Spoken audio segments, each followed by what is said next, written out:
बारिश की एक तूफानी रात थी। कोको पांडा आराम से घर में बैठा चाय पी रहा था। अचानक दरवाजे की घंटी बजी। कोको हैरानी से दरवाजे की तरफ बढ़ा। कोको ने दरवाजा खोला तो एक छोटा सा भीगा हुआ लड़का वहां खड़ा था। लड़के का चेहरा बेरंग था और खामोशी से बोला, क्या मैं अंदर आ सकता हूँ? कोको ने हमदर्दी से इसे अंदर बुलाया और तौलिया दे दिया। कोको चाय बनाने के लिए बावर्ची खाने में गया, मगर एक अजीब सा एहसास उसके दिल में उठा। इसने इस ख्याल को झटक दिया कि शायद ये इसका वहम है और चाय को एहतियात से कप में डालने लगा। जब कोको वापस आया तो इसका दिल धक से रह गया।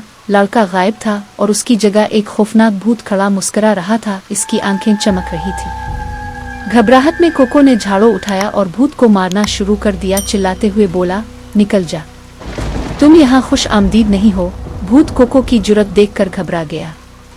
कोको ने भूत को बाहर धकेल कर दरवाजा बंद कर दिया। चंद लम्हे रुककर उसने सुकून का सांस लिया और हंस पड़ा। आइंदा किसी अजनबी को अंदर बुलाने से पहले 2 बार सोचूंगा। बाहर हुआ चल रही थी और कोको ने दरवाजा मजबूती से लॉक कर दिया।